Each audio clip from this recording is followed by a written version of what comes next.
Hello students. Last class में हमने देखा था कि कैसे एसिड्स और बेस मेटल से रिएक्ट कर रहे हैं and how are acid reacting with metal carbonates and metal hydrogen carbonates to produce salt, carbon dioxide and water. Last class में हमने टेस्ट फॉर कार्बन डाइऑक्साइड भी देखा था, लाइम वाटर टेस्ट जिसे हम कह रहे थे। आज हम बेटा पढ़ेंगे आपका क्या बोलते हैं आगे के रिएक्शंस कुछ, जैसे कि एसिड और बेस साथ में रिएक्ट करते हैं तब क्या होता है, और अगर हमारे एसिड्स कुछ ऑक्साइड से एक्ट करते हैं, बेस कुछ ऑक्साइड से एक्ट करते हैं तो क्या होता है। ठीक है, okay, so let's study this.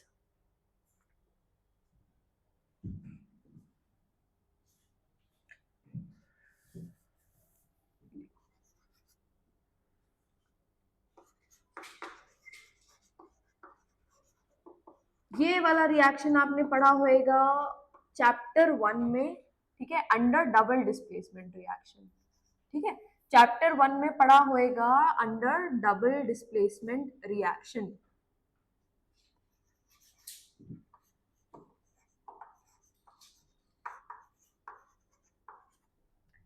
तो एक अगर हम ऐसा जनरल सा इक्वेशन लेकर चलें कि देखो कोई एसिड है हमारे पास और अगर वो किसी बेस से कंबाइन कर रहा है तो क्या मिल रहा है हमें, सॉल्ट मिल रहा है और वाटर मिल रहा है।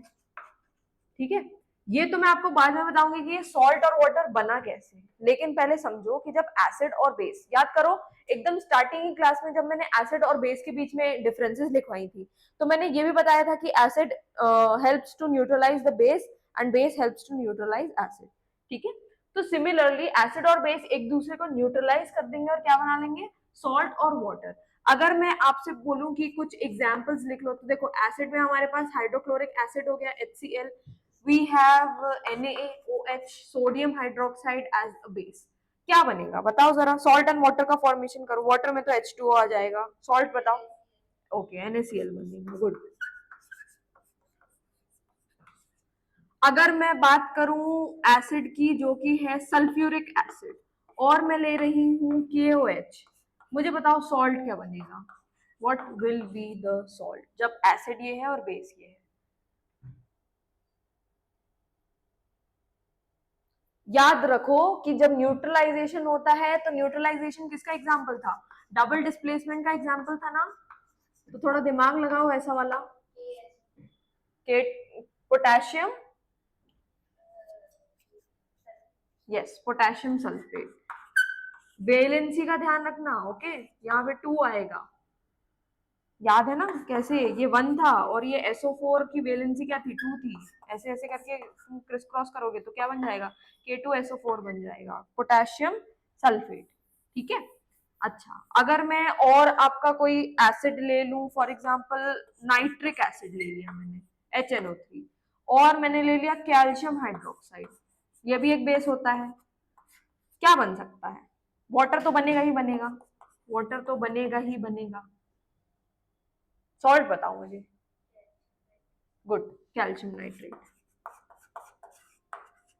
ठीक है, ओके, तो ये कुछ एग्जांपल्स हैं किसके, न्यूट्रलाइजेशन रिएक्शन के, ये फर्स्ट है, ये सेकंड है, ये थर्ड है।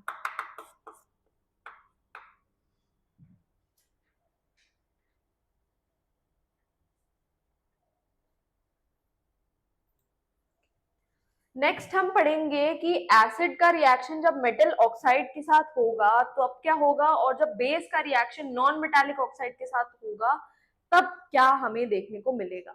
तो एनसीईआरटी ने एक एक्टिविटी के थ्रू ये एक्सप्लेन करने की कोशिश की है कि जब कोई एसिड मेटालिक ऑक्साइड के साथ रिएक्ट करता है तो क्या होता है। ठीक है, तो पहले तो इसका जनरल रिएक्शन देखो कि जब हम एसिड लेंगे और एक हमारा क्या रहेगा, मेटालिक ऑक्साइड, ठीक है, एक रहेगा हमारा मेटालिक ऑक्साइड, तो ये बेटा साथ में मिलकर हमें देंगे सॉल्ट एंड वाटर, ये साथ में मिलकर हमें क्या देंगे, सॉल्ट एंड वाटर। अब एनसीईआरटी ने एक्टिविटी के थ्रू क्या समझाया है तो सुनो जरा, ये ले रहे हैं कॉपर ऑक्साइड, ठीक है, कॉपर ऑक्साइड ले रहे हैं ये सॉलिड फॉर्म में, और उसके बाद इन्होंने इसमें डाल दिया है हमारा हाइड्रोजन क्लोराइड या HCl। ठीक है, ओके, तो इन्होंने हाइड्रोक्लोरिक एसिड डाला कॉपर ऑक्साइड में, अब क्या मिलेगा? तो देखो मैं रिएक्शन के थ्रू समझा रही हूँ। ये हमने क्या लिया, कॉपर ऑक्साइड लिया था हमने, और हमें एसिड, सॉरी पहले मैं एसिड लिख रही हूँ, ओके, क्योंकि मैंने ऐसे ऊपर लिखा है ना, पहले एसिड फिर उसके बाद मेटालिक ऑक्साइड, तो I am writing the acid first.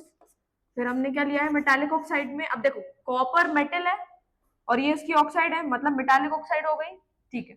अब क्या होता है बेटा कि जब इसमें आप HCl डालोगे कॉपर ऑक्साइड में, तो बेटा फॉर्मेशन होएगा कॉपर क्लोराइड का, ठीक है, कॉपर क्लोराइड का फॉर्मेशन होगा। अब आप सोचोगे कि मैम आपने कॉपर की वैलेंसी 2 कैसे ले ली यहाँ पे, सो मन में आया होगा ना कि यहाँ कॉपर की वैलेंसी 2 कैसे आ गई, जो क्लोरीन के नीचे 2 लिखा है मैंने। तो सुनो, कैसे देख सकते हो कि ये कॉपर है और ये ऑक्सीजन है, ऑक्सीजन की वैलेंसी 2 रहती है, कॉपर की भी वैलेंसी अगर 2 रहेगी तब दोनों की जाके कैंसिल हो जाएगी और हम कुछ नहीं लिखेंगे यहाँ पे, ठीक है। तो इससे मुझे पता चला कि ओके कॉपर की वैलेंसी यहाँ पे 2 है। अच्छा, अब ये जो सॉल्यूशन बनेगा ना बेटा, ये ब्लू ग्रीन सॉल्यूशन बनेगा। कैसा बनेगा? ब्लू ग्रीन सॉल्यूशन बनेगा, ठीक है। ये आपका सॉल्यूशन रहेगा ब्लू ग्रीन। ये क्या हो गया? ये सॉल्ट हो गया हमारा, क्या है? ये सॉल्ट है, और इसके साथ साथ होगा वाटर का फॉर्मेशन। अब याद करो कि न्यूट्रलाइजेशन रिएक्शन में भी सिमिलरली ऐसे ही कुछ प्रोडक्ट बन रहे थे, सॉल्ट एंड वाटर, ठीक है। वहां पे एसिड था, बस यहाँ पे क्या था? Base, okay. तो हम कह सकते हैं कि मेटालिक ऑक्साइड जो रहती हैं, दे एक्ट एज बेस, ठीक है। तो they act as what? They act as base. Metallic oxide nature में कैसी रहती है? बेसिक रहती है, ठीक है। तो मैं यहाँ पर साइड में लिख दे रही हूं कि metallic oxides are basic in nature. Metallic oxides are basic in nature.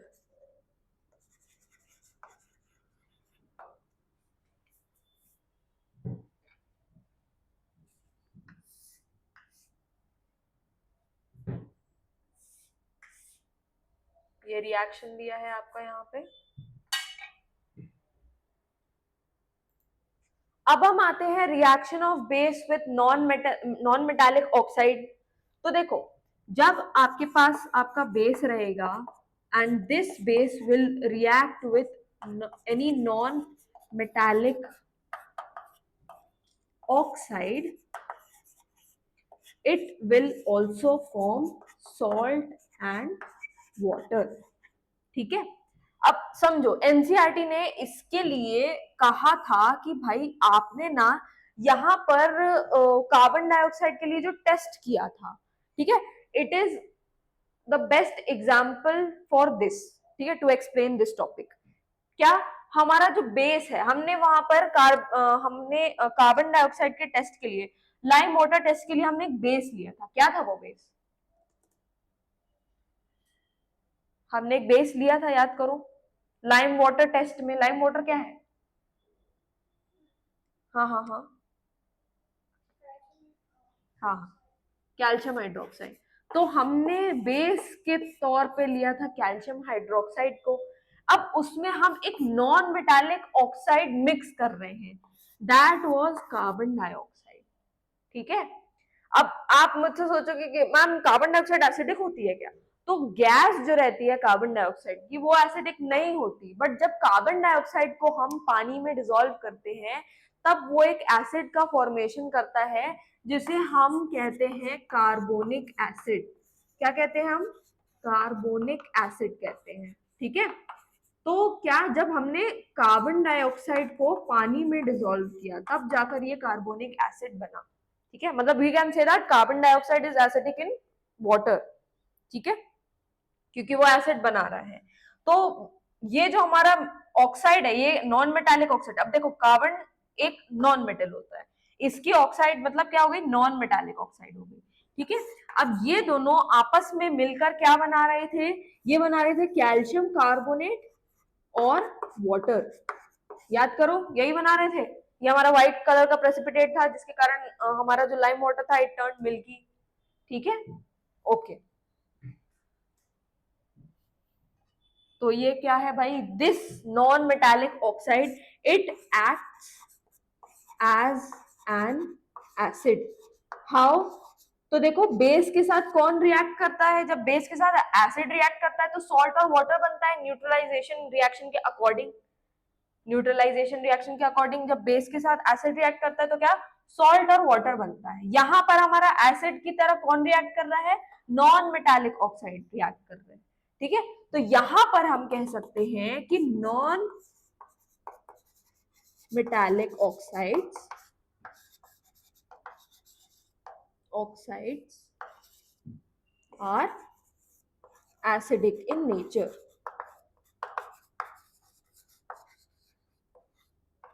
ठीक है, क्या होते हैं ये, नेचर में एसिडिक होते हैं। ठीक है,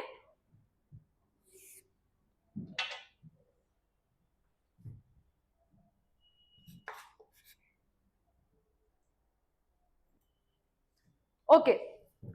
तो मैंने एक क्वेश्चन लिखा है यहाँ पर, ये क्वेश्चन कह रहा है कि does presence of hydrogen alone make a compound acidic. क्या सिर्फ हाइड्रोजन की प्रेजेंस से हम ये बता सकते हैं कि कोई कंपाउंड एसिडिक है या नहीं?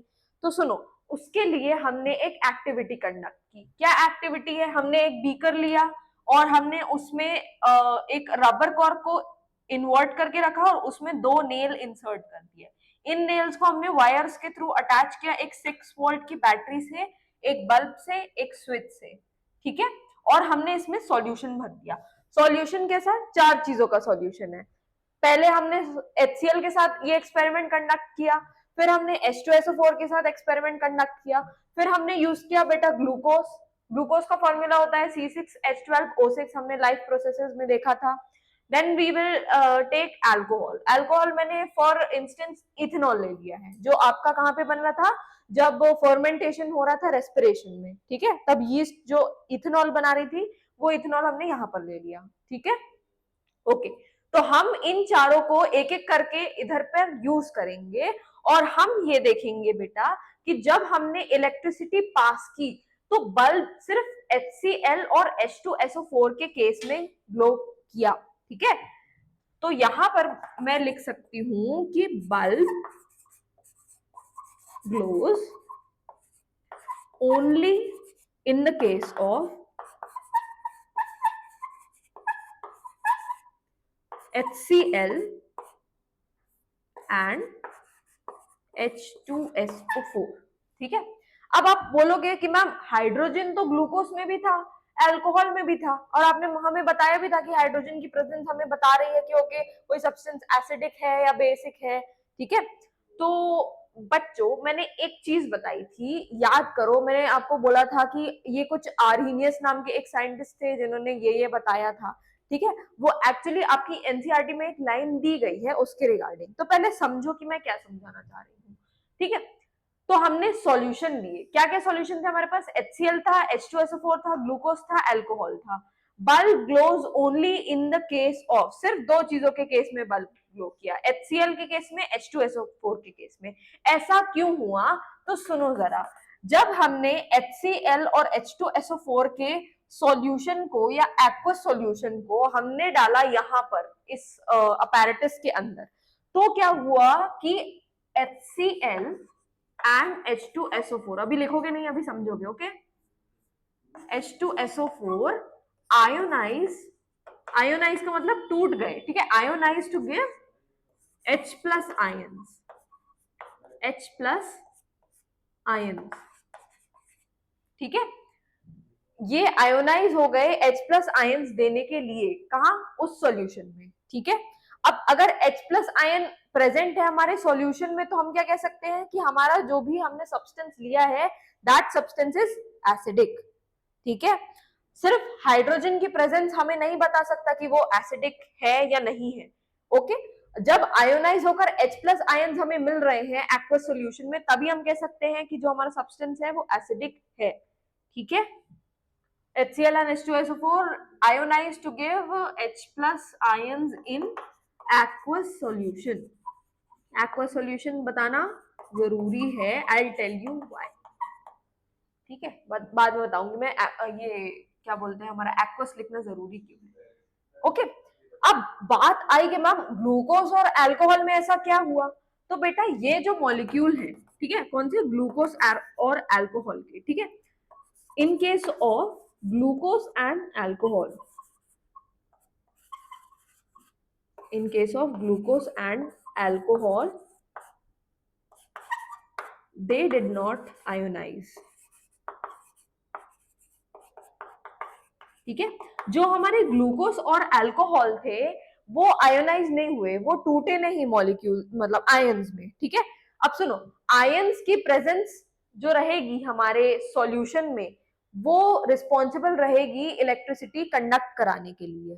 ठीक है, स्विच हमने ऑन किया, बल्ब जला या नहीं जला वो डिपेंड किस पे करेगा कि हमने जो भी सॉल्यूशन यूज किया है क्या वो आयंस बना पा रहा है आयोनाइज करके या नहीं।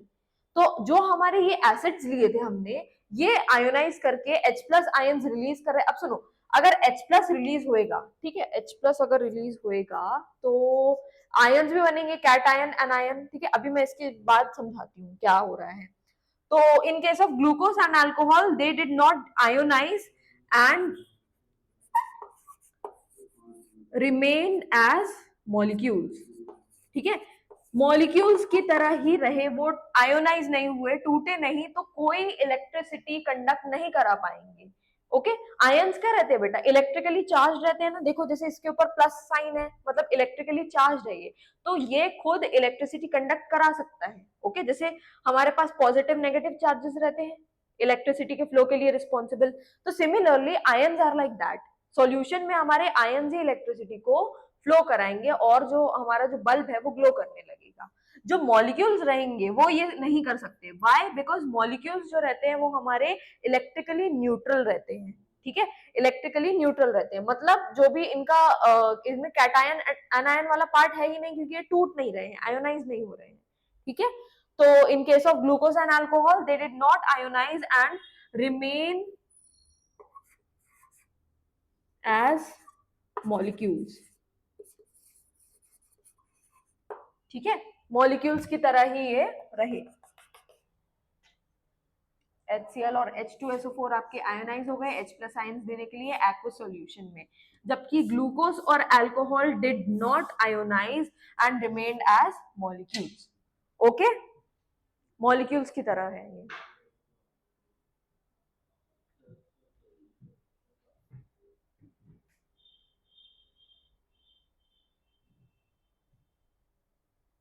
अच्छा, अब बात आई कि ये टूटे कैसे, तो देखो HCl की बात करें अगर हम तो देखो इसमें कैटायन वाला पार्ट है जो कि H प्लस है और एक एनायन वाला पार्ट है Cl माइनस। अगर मैं H2SO4 की बात करूं, इसमें एक H प्लस वाला पार्ट है और इसमें एक SO4 2 नेगेटिव वाला पार्ट है। अगर मैं बेटा HNO3 की बात करूं, nitric acid, this is H plus वाला पार्ट है एंड हमारे पास NO3 नेगेटिव वाला पार्ट है। If I talk about acetic acid, ठीक है, एसिटिक एसिड, इससे क्या बनता है, विनेगर बनता है, याद करो, नेचुरल हमारा। ओके, तो इसकी बात करें हम तो बेटा इसमें ना H प्लस तो बनेगा ही बनेगा। अब जो एनायन वाला पार्ट है वो आपका हो जाएगा CH3C नेगेटिव। ठीक है, CH3C नेगेटिव, इतना हो जाएगा आपका। अब आपको क्या इन सब में एक बात कॉमन लग रही है, यहां पर देखो H plus H plus H plus H plus, क्या ये सब एसिड्स हैं, यस और नो है? क्या ये सब इलेक्ट्रिसिटी कंडक्ट करा सकते हैं? Do they have the potential to conduct electricity? Yes, in an aqueous solution only. ठीक है, एक्वस सॉल्यूशन में ही इलेक्ट्रिसिटी कंडक्ट करा सकते हैं। ओके, तो ये क्या है बेटा, ये वाला जो पार्ट है ये कैटायन वाला पार्ट है और ये वाला जो पार्ट है ये क्या है, एनायन वाले पार्ट है। ठीक है, anion with anion is an ion with a negative sign. An ion is an ion with a negative sign. Okay,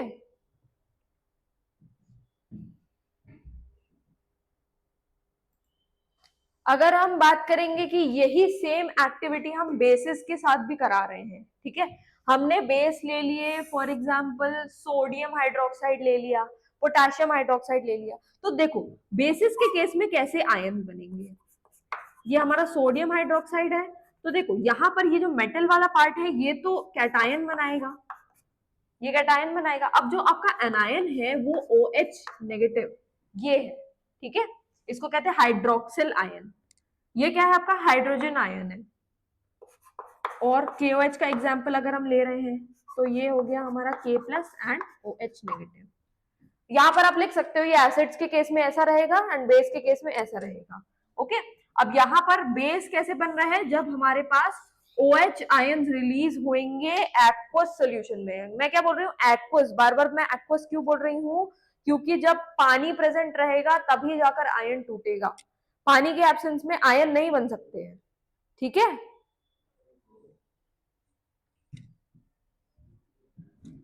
ये क्या है हमारा इन केस ऑफ बेसिस।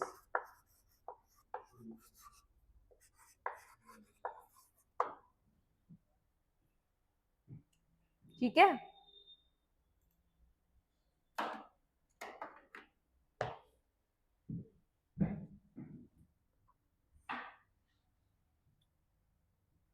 SO4 पे 2 नेगेटिव का चार्ज आता है और NO3 पे सिंगल नेगेटिव का चार्ज। और ये हमारा जो इसको बेटा हम एसिटेट आयन कहते हैं, एसिटिक एसिड से बना है ना, एसिटेट आयन कहते हैं हम इसको, उसमें एक सिंगल नेगेटिव का चार्ज रहता है, ठीक है।